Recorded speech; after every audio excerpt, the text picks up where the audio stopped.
compleja. El conjunto X puede ser lo que sea, siempre y cuando pues podamos aplicarle, tenga las operaciones bien definidas de suma y producto, y a cada elemento de X pues le podemos asignar algún elemento del mismo espacio de X, o puede ser algún espacio, los números reales o los números complejos. Por ejemplo, X puede ser espacio de matrices, y a cada matriz pues le asignamos algún valor de otra matriz o un vector o un número real, o lo podemos asignar con un número complejo. X puede ser espacio de funciones mismas, puede ser un espacio de sucesiones, puede ser lo que sea, ¿no? Cualquiera de los entes matemáticos que nosotros estamos trabajando.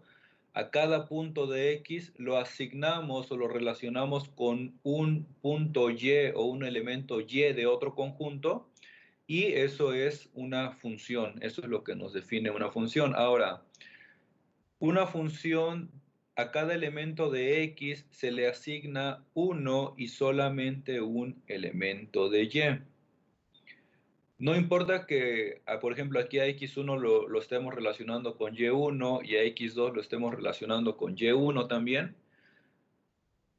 Eso se puede hacer, o sea, a cada elemento de X lo estamos relacionando con uno y solamente un elemento de Y.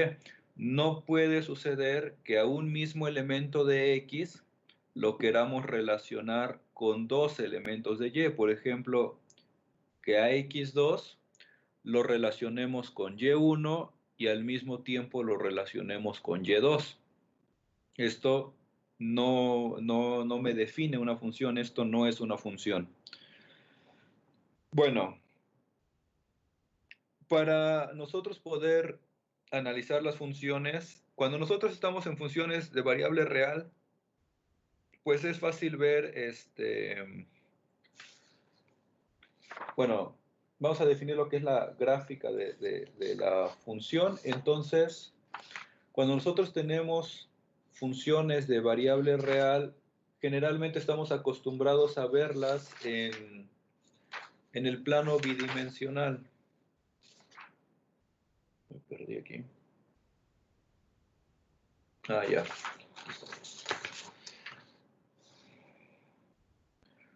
O sea, nuestro dominio es algún subconjunto de R, que suelen ser intervalos. Entonces, si dibujamos R o representamos R como nuestro eje, un eje horizontal, y nuestro dominio es algún subconjunto de R también, y lo representamos con nuestro eje vertical.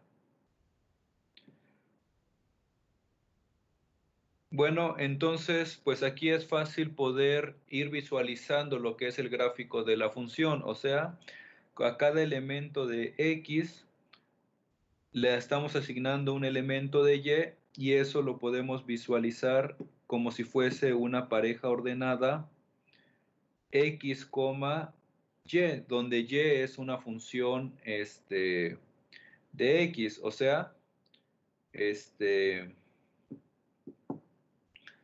Y es f de X. La imagen de X bajo la función f. Entonces, pues vamos graficando todos estos puntitos, y y todo el conjunto de los puntos que vamos obteniendo, pues es nuestra gráfica de la función. Para funciones de varias variables, lo que podemos hacer, o a lo más lo que podemos visualizar, es una función que vaya de R2 a R. ¿Por qué? Si podemos dibujar nuestros tres ejes coordenados, entonces el plano que está aquí abajo es R2, y si nuestro dominio es un subconjunto de R2, o sea, este es X, entonces a cada punto de nuestro dominio, si le estamos asignando un valor de Y, un valor Z, perdón, de R, aquí dibujamos Z, pues entonces a cada punto de nuestro dominio lo podemos visualizar gráficamente por medio de un punto en el espacio tridimensional. Entonces, a cada punto de X le vamos asignando valores de Y y esto lo que nos va a dibujar es una superficie. Mientras que aquí lo que nos está dibujando es una trayectorias, curvas, ¿sí? Bueno, pues en el caso de funciones de variable compleja no podemos visualizar 4 dimensiones en un solo gráfico. Entonces, pues a lo más que podemos hacer es, si tenemos aquí nuestro plano complejo y tenemos nuestra región o un dominio que sea nuestro conjunto X, algún subconjunto del plano complejo, a cada X, bueno, a cada Z, perdón, a cada Z que pertenezca aquí, vamos a cambiar, le asignamos pues algún valor de nuestro contradominio. Permítanme cambiar la notación a D, porque para justamente no estar, ¿cómo se le llama? Confundiendo con X, porque siempre X suele ser, o lo solemos considerar algún subconjunto de nuestra parte real, y Y algún subconjunto de nuestra parte imaginaria, ¿no? O sea, aquí podríamos definir un intervalo X, pero bueno, esto ya nada más es cuestión de convención, ¿no? Ahorita. Entonces, si tenemos un dominio D y tenemos aquí un punto Z, pues a cada elemento de Z lo podemos relacionar con un elemento que podemos llamarle W de pues algún subconjunto también de nuestro plano complejo.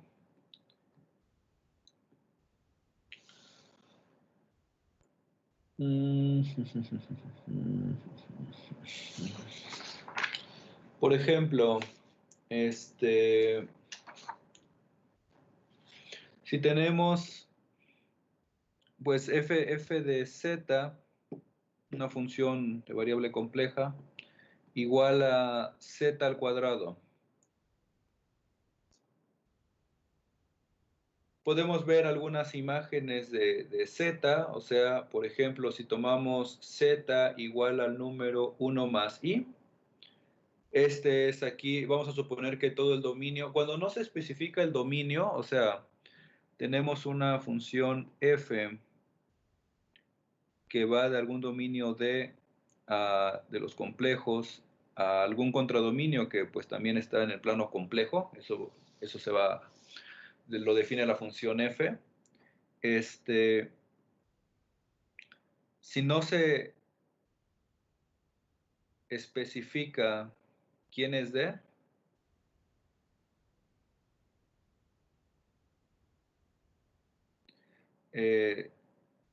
supondremos que se trata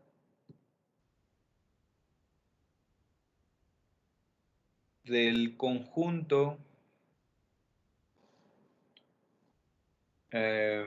más grande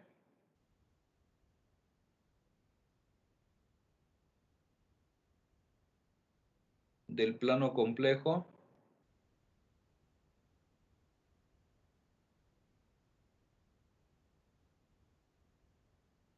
para cual f está definida, o bueno, en el cual, mejor dicho,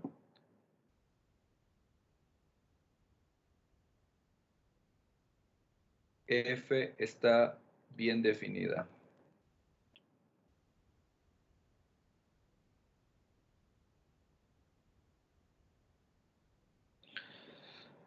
O sea, esto es principalmente ahorita que cuando veamos funciones racionales, al igual que en funciones de una variable o funciones de varias variables, cuando tenemos un cociente de funciones, tenemos que cuidar que el denominador no se haga cero, ¿sí?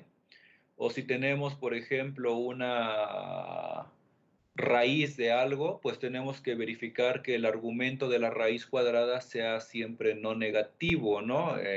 Si estamos hablando de que adentro hay un argumento real. Entonces, esta función f igual a z cuadrada pues está definida para todo el plano complejo, ¿no? Entonces su dominio es todo C. Por ejemplo, si tenemos nuestra función z igual a 1 más i, pues a esta función, a este punto z, se va a relacionar con este z en nuestro dominio, que es el plano complejo, se va a relacionar con algún otro número complejo, que va a ser z cuadrada. Solemos escribir w igual a nuestra función f de z, que es z cuadrada, o sea, nuestro número 1 más i, 1 más i al cuadrado, y esto es igual a 2i. ¿Si estamos de acuerdo? O si hay alguna duda me dicen. Ya creo que hemos hecho varios ejercicios con este número 1 más i. Entonces, pues, ¿qué es lo que estamos haciendo a nuestro número 1 más i? Que puede estar aquí.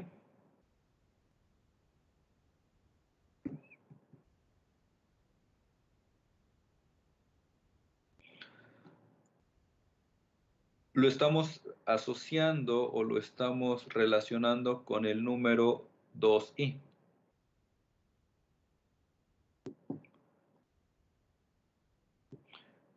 A través de esta función f igual a z cuadrada. Y bueno, si nosotros ponemos otro número complejo, z igual a i, bueno, bajo la imagen de f, esto nos llevaría a nuestro número w, que es f de i, que es igual a i al cuadrado, que es menos 1.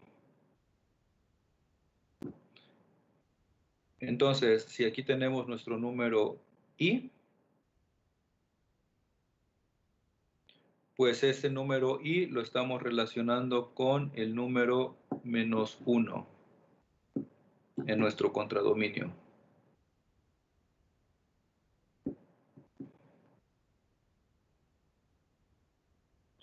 Y así sucesivamente. En general, si nosotros tenemos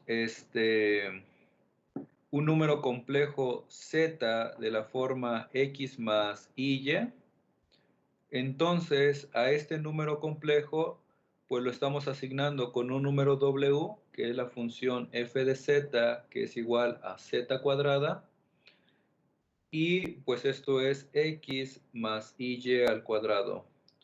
O sea, esto es lo mismo que x cuadrada menos y cuadrada más 2xy por i. O mejor, i por 2xy. Voy a escribir así.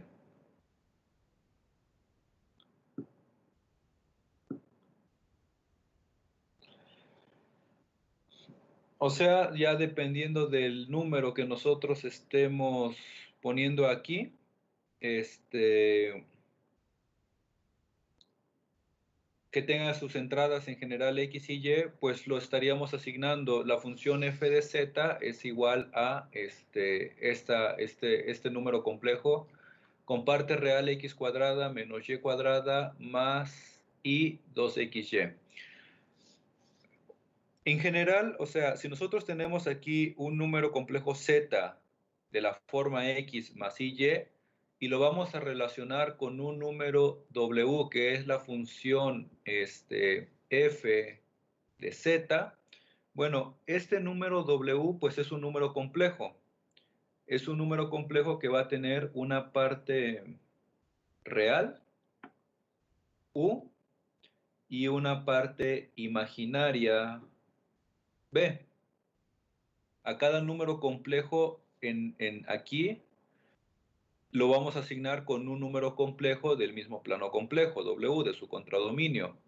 Entonces, pues este es un número que debe tener la forma 1, u más ib. Ahora, este u más ib, pues son funciones de x y de y, son funciones reales de X y de Y. Entonces, toda función de variable compleja lo podemos ver como la suma de dos funciones u y b de variable real, en este caso de variable real de dos dimensiones, donde u va a ser la parte real de nuestro número w y b va a ser la parte imaginaria de nuestro número w. Para este caso, para esta función f de z igual a z cuadrada, pues lo que tendríamos es que u de xy es igual a x cuadrada menos y cuadrada, la parte real, y b de xy es igual a 2xy, la parte imaginaria de nuestra imagen, ¿sí? Entonces, pues toda función la podemos escribir de esa manera como una suma compleja de dos funciones de variable real, u y b. Por ejemplo, si tengamos nuestra función f de z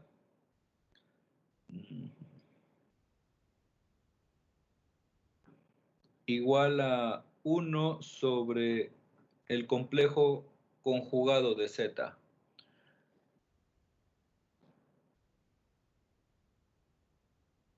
O sea, a este z, este w, que es igual a la imagen de z, pues es la suma de dos funciones u de xy más y una función b de xy.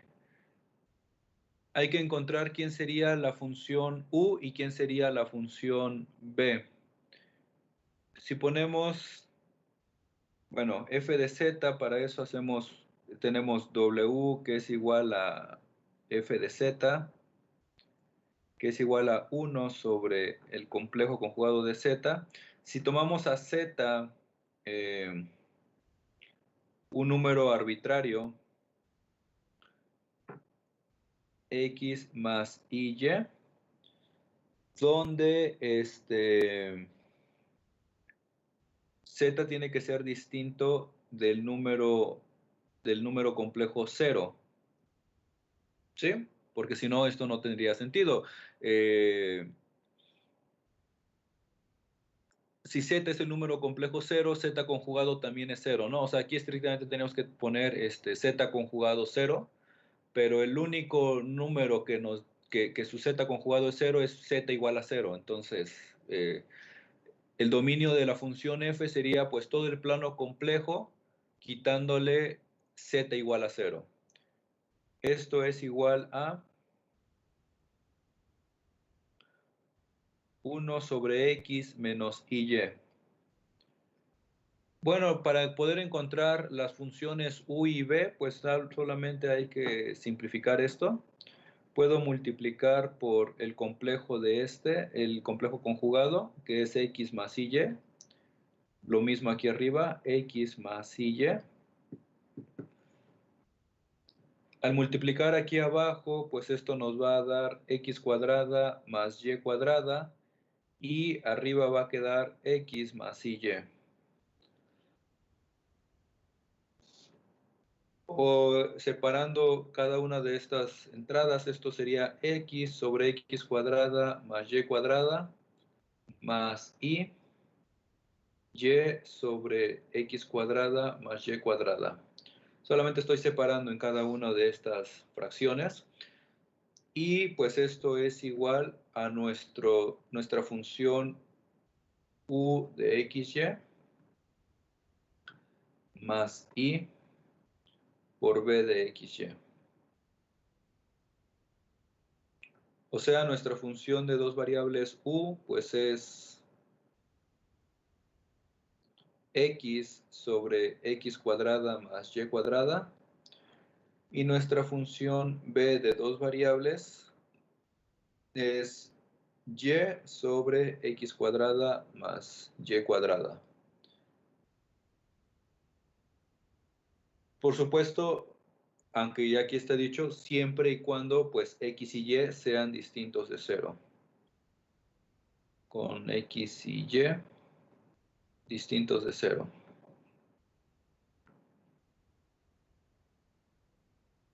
Bueno, explícitamente mejor, así, X cuadrada más Y cuadrada distinto de cero. Porque X podría ser cero, pero una de las dos podría ser cero. No estamos excluyendo eso. Pero este número tiene que ser distinto de cero siempre.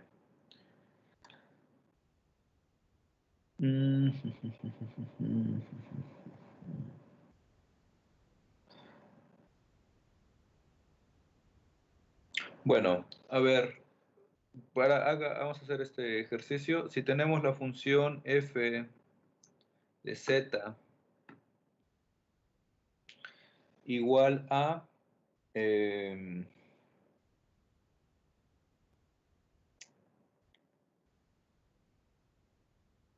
bueno, primero f de z que sea igual a la parte real de z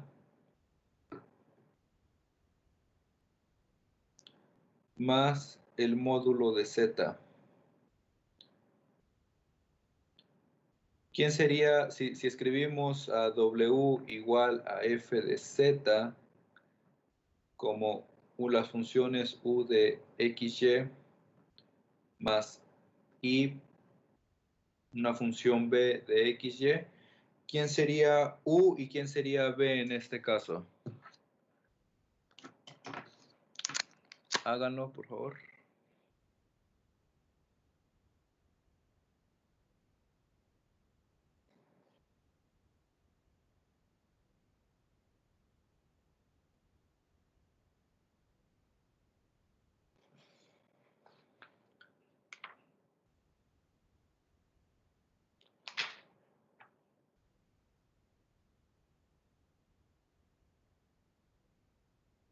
Y me dicen cómo quedaría esto.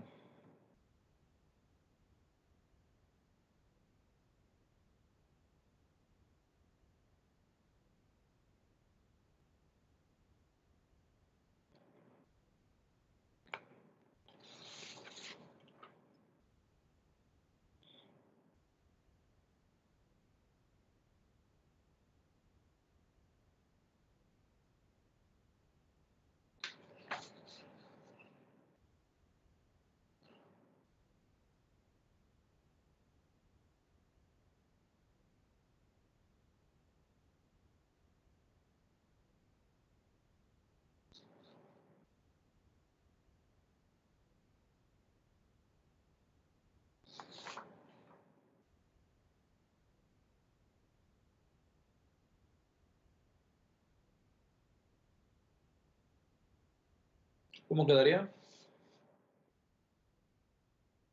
Uy, ¿cómo quedaría b?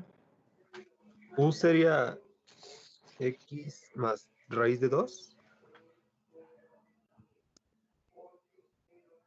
X más raíz de 2. ¿Por qué raíz de 2? Porque es el módulo. Pero z es un número complejo arbitrario, o sea, de la forma x más y. ¿Cuál es el módulo de z? Si ponemos a z igual a x más y. Ah, no, sí, es 2, ¿no? No, ¿por qué 2? Porque sería raíz de 1 al cuadrado más 1 al cuadrado, raíz de 2. No, pero ¿por qué 1? O sea, no estamos tomando z, un número complejo de la forma x más y. Ah, ok, ya vi, creo. A mí me da que es... ay, no, espera.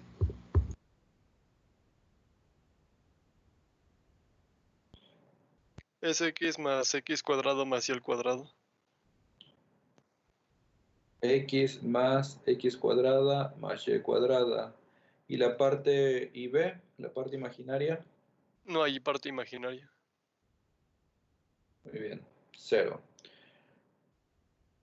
Sí, ¿no? La parte real de un número complejo z arbitrario, pues es x, y el módulo de un número z arbitrario, pues el módulo es la raíz de x cuadrada más y cuadrada, ¿no? Entonces tomamos el módulo al cuadrado, esto es x cuadrada más y cuadrada. Y ya, no tiene parte imaginaria, ¿no? Entonces, el dominio de esta función es todo el plano complejo y nos los está mandando, solamente tiene parte real, o sea, todo número complejo lo está mandando al eje real de nuestro plano complejo en el contradominio, no tiene parte imaginaria. Bueno, si tenemos otra función, f de z igual a z más 1 entre z menos 2i. Bueno, esta función está definida, el dominio de f, pues son todos lo voy a escribir de esta manera, es todo el plano complejo menos el punto complejo 2i. ¿Sí? Si z es igual a 2i, esto sería 0, y pues esto ya sería una indeterminación, ¿no? O sea, sería hacia el infinito. Bueno, hay que encontrar también la parte, las funciones reales e imaginarias de esta función z. Si tenemos que z es un número de la forma x más y, pues entonces ya nada más tenemos f de z igual a x más 1 más y entre esto de aquí abajo, que es x más... Lo voy a escribir aquí, arriba, ya simplifiqué, pero de hecho no simplifiqué, nada más este 1 lo puse aquí para relacionarlo con la parte real del número complejo. Aquí abajo es z menos 2i, o lo que es lo mismo, x más 1 más y entre x más y por y menos 2.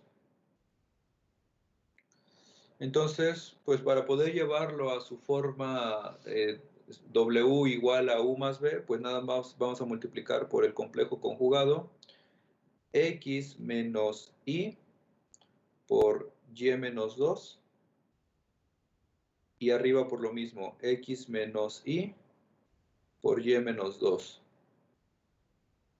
Entonces, pues lo de aquí abajo es una diferencia son binomios conjugados.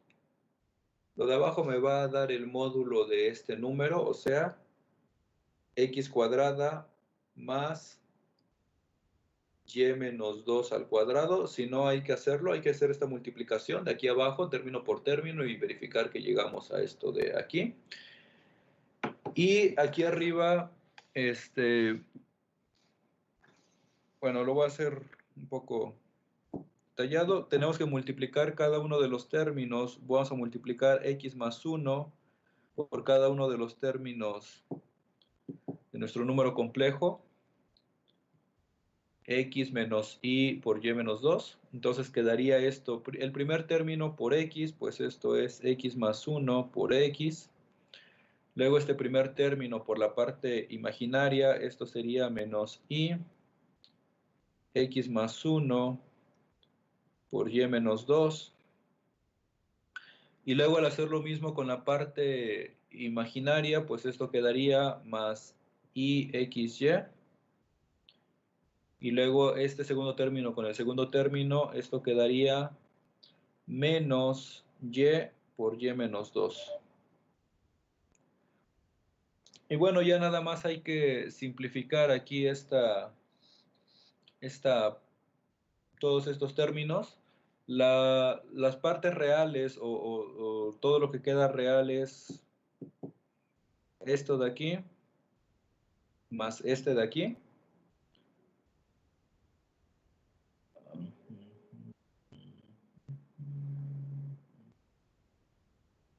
Y aquí es más, ¿sí? ¿Por qué? Cuando estoy aquí multiplicando i por i, bueno, i por menos i quedaría menos i cuadrada. Y menos i cuadrada, esto es más y por y menos 2, ¿sí? Entonces, esto sería igual a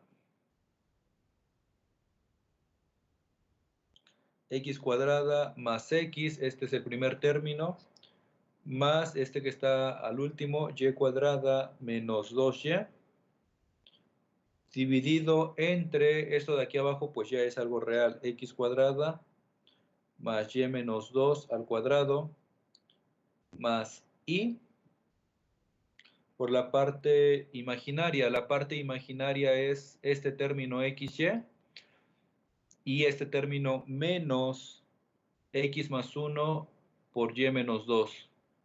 Entonces voy a multiplicar primero este término, lo voy a escribir de una forma desarrollada, x por y es xy, por un menos, x menos 2y, aquí sería más 2x, después 1 por y menos y, con el menos que está aquí, y luego 1 por 2 sería más 2, y este término de aquí que es más xy.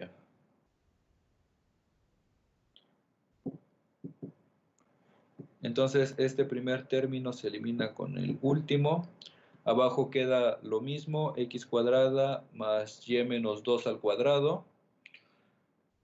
Y pues bueno, entonces ya la parte imaginaria queda, pues esto nada más que quedó aquí adentro, ¿no? 2x menos y más 2. O sea, si estamos tomando que w como la imagen de f de z, que son funciones u de xy más i por b de xy, pues nuestra función u de xy es igual a x cuadrada más x más y cuadrada menos 2x menos 2y entre x cuadrada más y menos 2 al cuadrado. Y b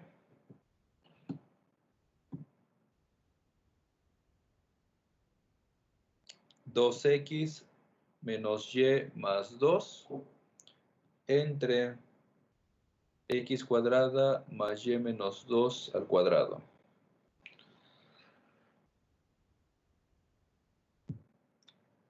¿Alguna pregunta?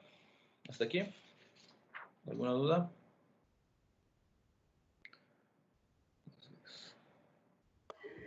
Creo que no. Bueno, muchas veces es conveniente trabajar los números complejos en su forma polar también, porque como dijimos, pues el número complejo se caracteriza por dos cosas. Por sus coordenadas, que las conocemos como coordenadas cartesianas, o sea, f de z, no, perdón, z de la forma binómica a x más y en general, o en su forma polar r por e a la i teta, donde r es el módulo de z y teta es, ya lo habíamos definido como el argumento de z. Y r pues es el módulo de z.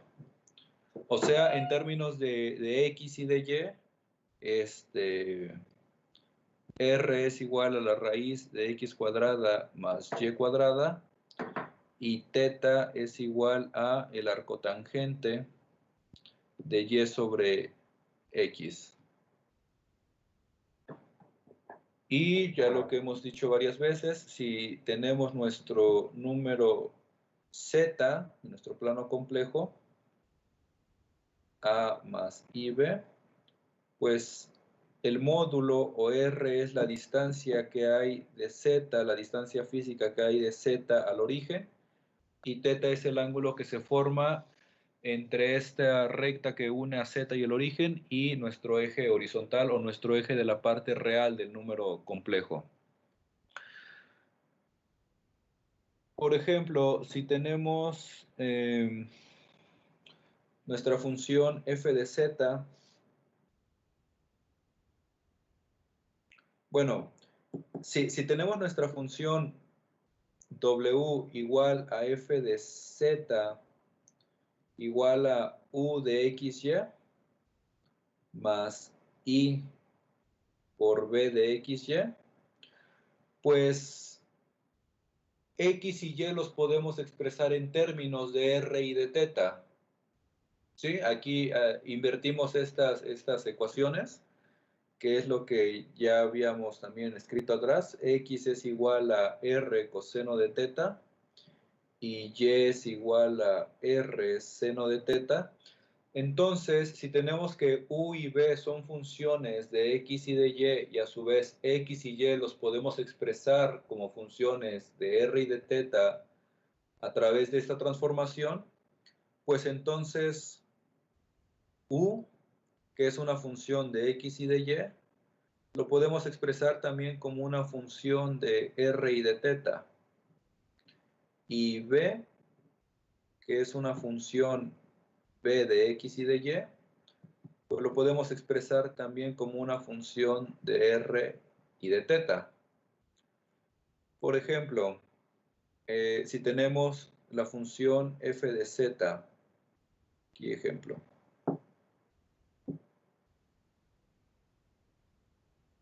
f de z igual a z más 1 sobre z conjugado.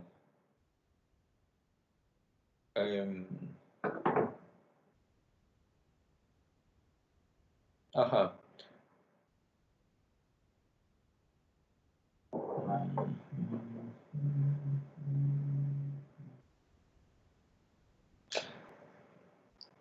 Podemos escribir, podemos encontrar u y b en ¿cómo se le llama?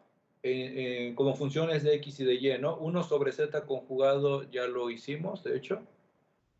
¿Sí lo hicimos? Ah, sí, es el que hicimos acá.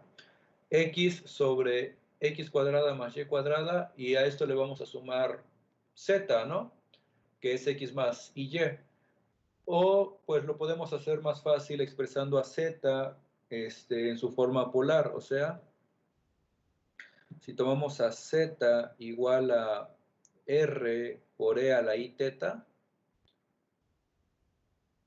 entonces pues vamos a tener que f de z, w igual a f de z es igual a r a la i θ más 1 sobre z conjugado. Z conjugado es r por e a la menos i θ.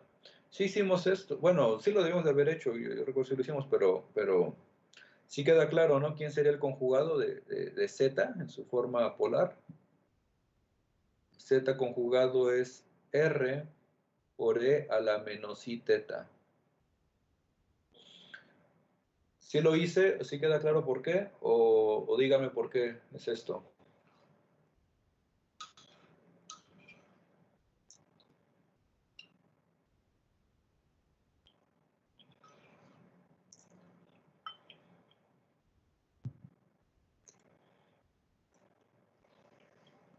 Creo que no lo hicimos. No, no, sí, ay, sí, creo que lo vimos la clase pasada, ¿no? La forma exponencial del Ajá, número real, digo, exactamente. del número imaginario. E a la i θ, ¿a qué es igual? Ay, Es coseno de θ más i seno de θ. Sí lo puse, ¿no? Sí, sí, eso sí. sí, Sí, creo que sí, sí. Sí, Y bueno, dijimos que íbamos a tomarlo ahorita como cierto. Esta es la fórmula, la forma de Euler. Este,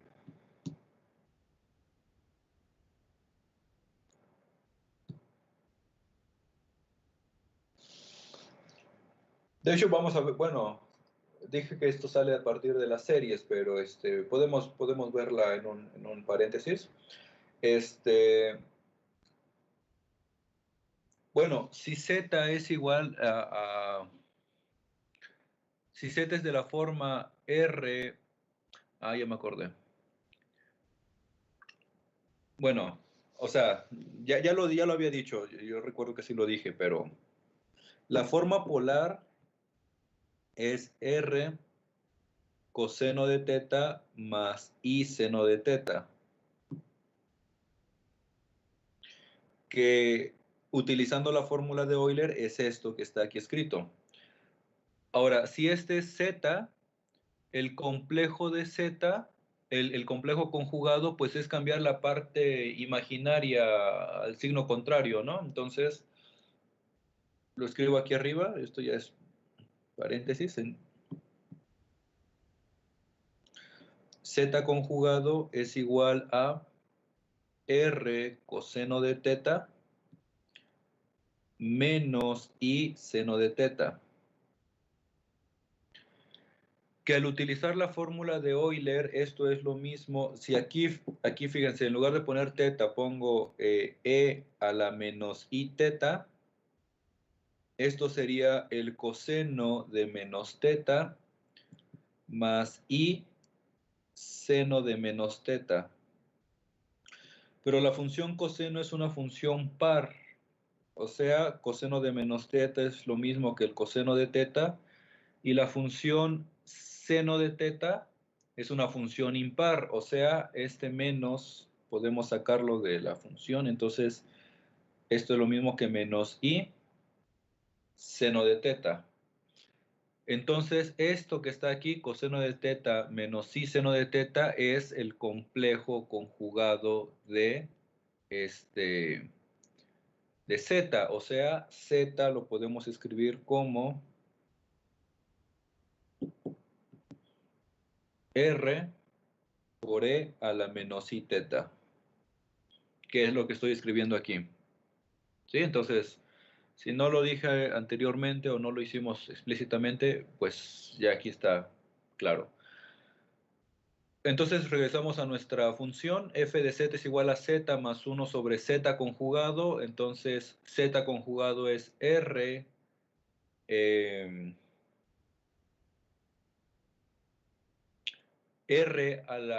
por e a la menos i teta, y aquí por las propiedades del exponencial, si tenemos e a la menos i teta, tiene una potencia negativa, lo podemos pasar hacia arriba con una potencia positiva y viceversa. Entonces esto quedaría r por e a la i teta más 1 sobre r por e a la i teta. O sea, si factorizo esto me quedaría r más 1 sobre r por e a la i teta, que es lo mismo que r más 1 sobre r. Bueno, este término de aquí, vamos a hacer la suma de fracciones. Esto quedaría r cuadrada más 1 sobre r por e a la i teta, que es coseno de teta, más i seno de teta. Y esto pues tiene que ser igual a nuestras funciones u como función de r y de teta, más i por b como función de r y de teta. Entonces, ¿quién sería u y quién sería b? Tendríamos que u es igual a, lo escribo hasta la izquierda, u de r y de teta es igual a, pues la parte real, ¿no?, de este número complejo, que sería r cuadrada más 1 sobre r por el coseno de teta Ajá. Y B de R y de teta, pues sería R cuadrada más 1 sobre R por el seno de teta.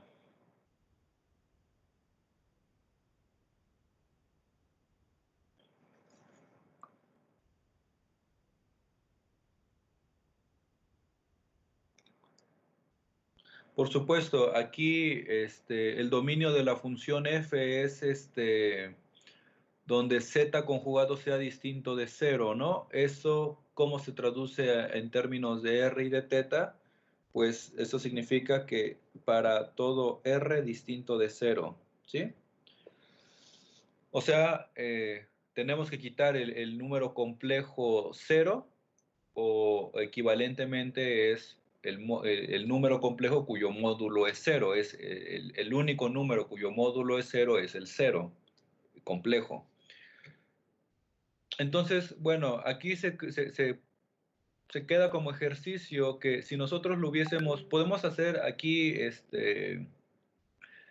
poner a U y B en coordenadas X y Y. O sea, aquí están las transformaciones. O simplemente ya habíamos hecho la función 1 sobre el complejo de Z en coordenadas, ¿cómo se le llama? Cartesianas, X y Y. Si aquí le sumamos más Z, aquí le sumamos, a todo le sumamos más Z, este número complejo conjugado ya está acá y le estamos sumando el término Z, pues hay que verificar cómo quedaría U y B en coordenadas X y Y, y pues se queda como ejercicio, hay que checar que es lo mismo que esto de aquí, nada más que aquí están en coordenadas polares.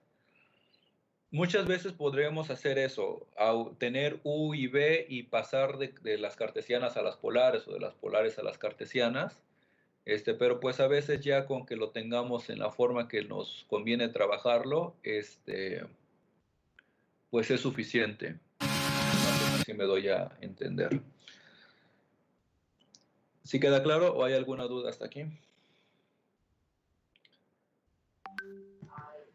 No, sí, sí me quedó claro.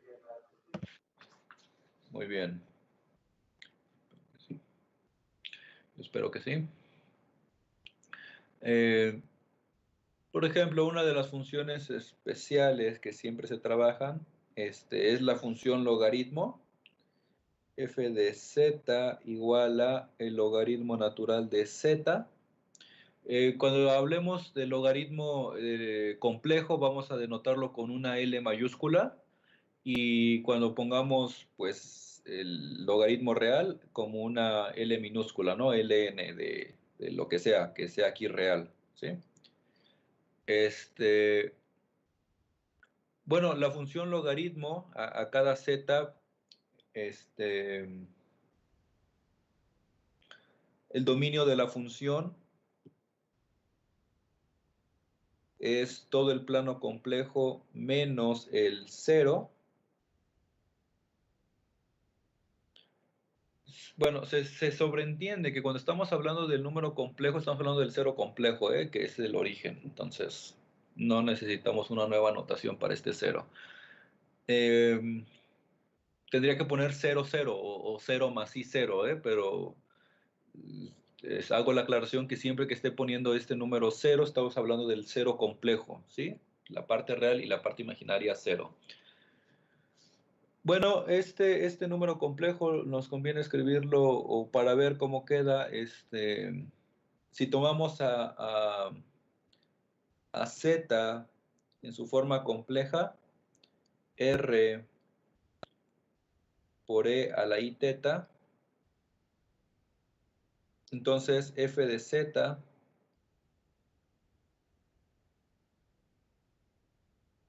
pues es igual a el logaritmo natural de r por e a la i teta, y aplicando las propiedades del logaritmo, el logaritmo de un producto es la suma de los logaritmos. Esto sería el logaritmo natural de r bueno,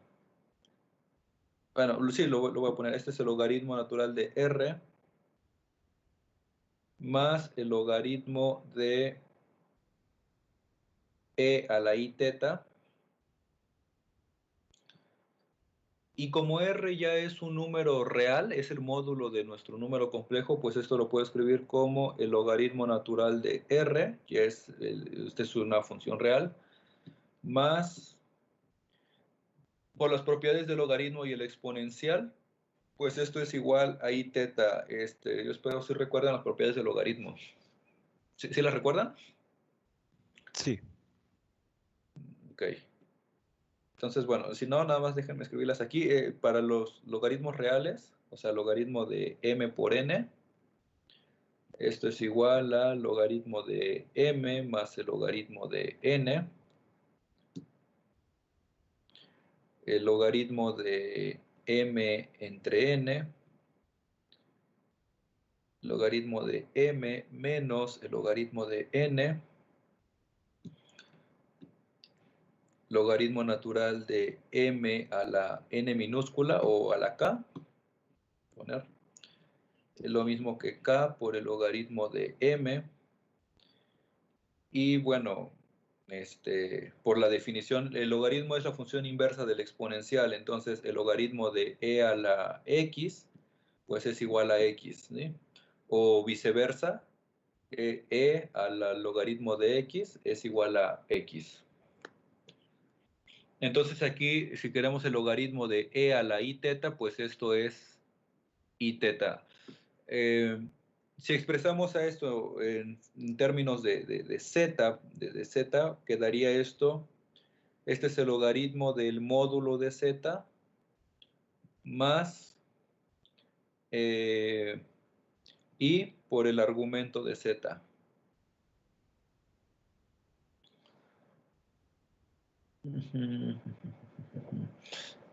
Entonces, pues para la función logaritmo tendríamos que si lo expresamos como función de z, o sea, u es el logaritmo natural de el módulo de z, o en otras palabras, el logaritmo natural de raíz de x cuadrada más y cuadrada, si estamos tomando a z en su forma binómica, o escrito en la forma polar, esto es el logaritmo de r. Y b, pues es la parte imaginaria, que sería el argumento de z, o en su forma polar, pues es teta, ¿sí? Que es el argumento de z.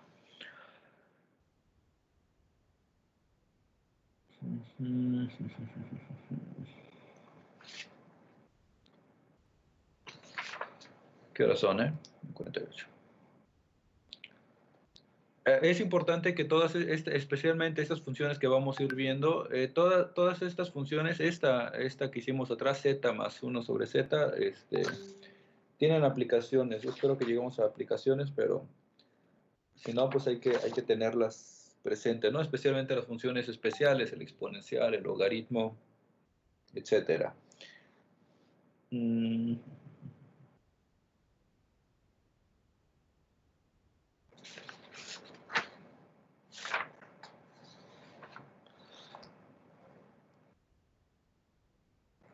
Por ejemplo, para esta función,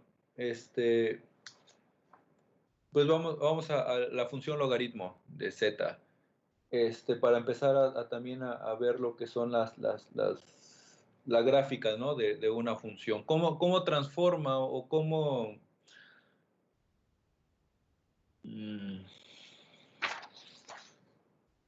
Bueno, sí, ya que estamos con esta función logarítmica, a lo mejor debemos haber visto un ejemplo primero un poco más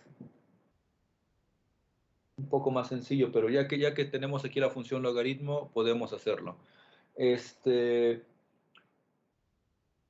Por ejemplo, Ya depende mucho de cómo esté definido el dominio de la función. Dijimos que mientras no lo especificamos es el número o es el conjunto complejo más grande en el cual la función está definido. Sin embargo, bueno, nosotros podemos definir la función en un dominio que nosotros queramos. Cuando nosotros tenemos funciones de una variable, funciones continuas, aquí no hemos definido que son funciones complejas continuas, pero en una variable la función continua transforma intervalos en intervalos. Dependiendo de cómo sea la función, en general, pues transforma un intervalo abierto en un intervalo abierto, un intervalo cerrado en un intervalo cerrado. Y pues bueno, para funciones de varias variables depende cómo esté definida la función.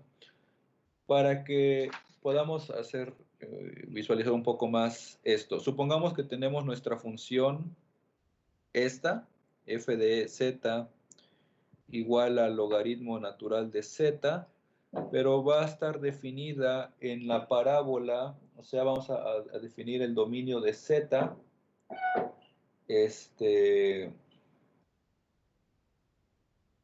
dominio de f, perdón, y van a ser los puntos z complejos, z en el plano complejo,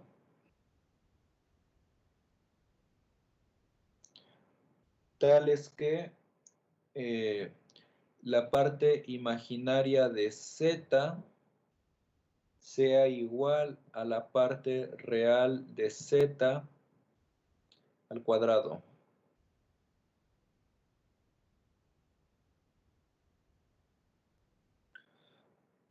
O sea, si tomamos a z como nuestro número xy, o sea, eso sería nuestra pareja ordenada xy complejo, tal es que la parte imaginaria pues es y y la parte real es x cuadrada. Siempre y cuando, por supuesto, z sea distinto de 0. Déjenme quitar el 0 aquí, para que quede claro. Z es un número complejo menos el 0, porque para esta parábola, pues sí pasa por el 0. Entonces, aquí sería todos los x y y en el plano complejo, tales que y es igual a x cuadrada con x y y distintos de 0.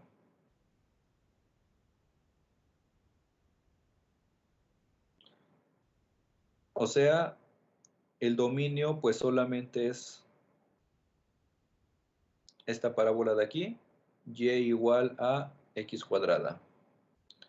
Si este es nuestro eje x, que es la parte real de z, y este es y, la parte imaginaria de z.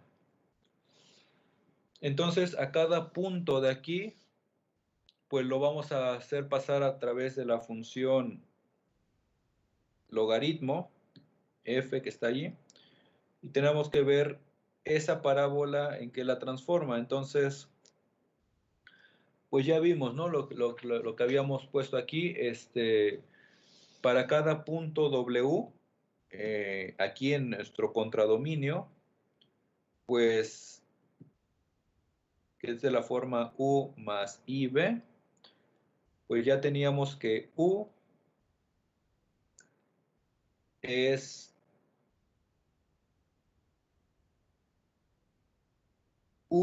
este de acá, logaritmo natural de la raíz de x cuadrada más y cuadrada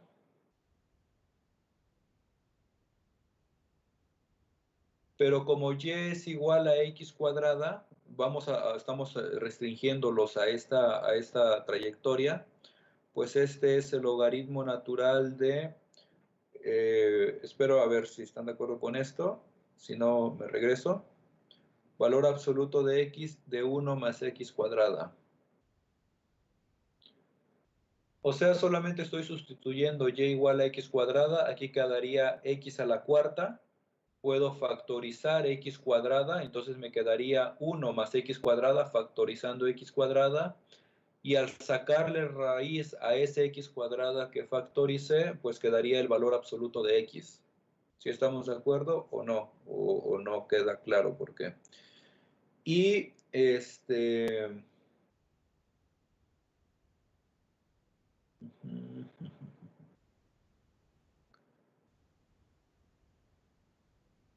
y bueno, B dijimos, aquí déjenme poner esto atrás en general para el función logaritmo, que ahora faltan 5 minutos. En términos de X y de Y, teta es el arcotangente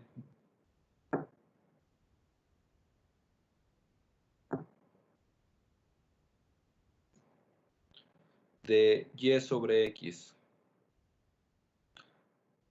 Entonces, pues en este caso, B, que es el arcotangente de Y sobre X, pues sería, o sea, B que es el arcotangente de Y sobre X, para Y igual a X cuadrada quedaría el arcotangente de X, nada más, ¿sí? Sustituyendo Y igual a X cuadrada aquí. Ahora, la función arcotangente,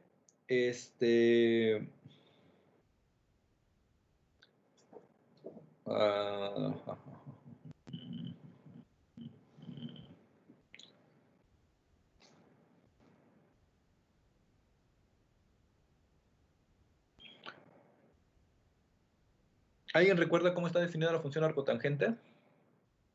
¿O de dónde a dónde va?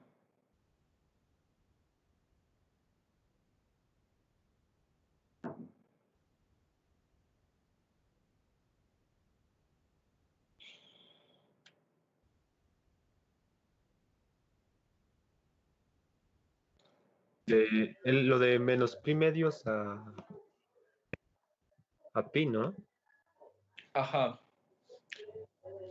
O sea, aquí tenemos que considerar dos cosas. B es igual es esto, el arcotangente. Déjenme escribir esto tantito atrás. Voy a escribir lo mismo nada más. B es igual al arcotangente de X si nuestro número complejo Z está en el primer cuadrante, o sea, si X es mayor o igual que 0. Bueno, mayor que 0 porque estamos quitando, estrictamente mayor porque estamos quitando el igual, ¿sí? O sea, si Z es un número que está aquí,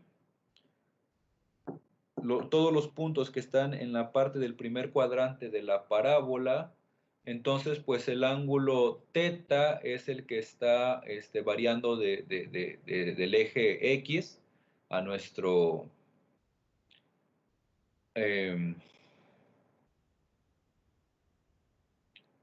¿cómo lo digo? Del eje X a la recta que está uniendo, ¿no? Pero si tomamos a X negativo, entonces B va a ser igual a pi por el arcotangente de X, pi más el arcotangente de X. Esto para X menor que 0.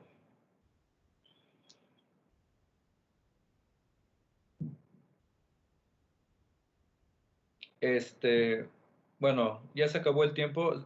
Se queda como ejercicio. Hay que ver específicamente por qué. O sea, esto tiene que ver por cómo sacamos el arcotangente, ¿sí? El dominio y el contradominio del arcotangente. El arcotangente es la función inversa de la tangente, ¿sí? Entonces, o sea, este es nuestro ángulo, el ángulo teta, pero dependiendo de cómo estemos, si en el primero o en el segundo cuadrante, pues tenemos que obtener ya sea este ángulo o el ángulo que va hasta acá, ¿sí? Entonces, bueno, hasta aquí vamos a dejarle. Ya no da tiempo de hacer la gráfica. La continuamos la próxima